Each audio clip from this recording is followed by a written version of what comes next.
চিম্বুক পাহাড়ে বেড়াতে এসে অনেক কিছু দেখলাম। এখানে মুরগিও দেখতেছি পাহাড়ে। এই পাহাড় মুরগি দেখে খুবই ভালো লাগলো। পাহাড়ি মুরগি অনেকে দেখেন নাই।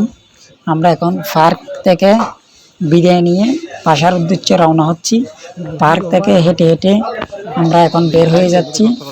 একদম অনেকক্ষণ বেড়াইছি, খুবই ভালো লাগছে আমাদের।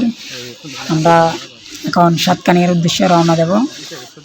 দেখতে পাচ্ছেন খুবই চমৎকার একটা সুন্দর জায়গা, পাহাড়ি লোকেশন। বারবার ঘুরলেও এখানে আসতে মন চায়। এটা হচ্ছে চিম্বুক পর্যটক কেন্দ্রের গেট, মেন গেট। এই গেট দিয়ে বের হতে হয়, এই গেট দিয়ে ঢুকতে হয়। এখানে ঢুকলে টাকা দিতে হয়, বের হয়ে এই টাকার মেয়াদ শেষ। এখান থেকে গিয়ে আমরা এখন বাইকে করে একদম সাতকানিয়া কেরানীহাটের উদ্দেশ্যে রওনা দেব। আমি আর আমার প্রিয় বন্ধু শাহজাহান ভাই। এখানে কিছু দোকান আছে, এখান থেকে আমরা অল্প কিছু নাস্তা খেয়ে রওনা দেব। হাজার হাজার পর্যটক প্রতিদিন এখানে আসে। এখানে ওয়াশরুমও আছে, দেখতে পাচ্ছেন। একজন 10 টাকা, পেচ্ছাপ করলেও 10 টাকা, পায়খানা করলেও 10 টাকা। কি আজব!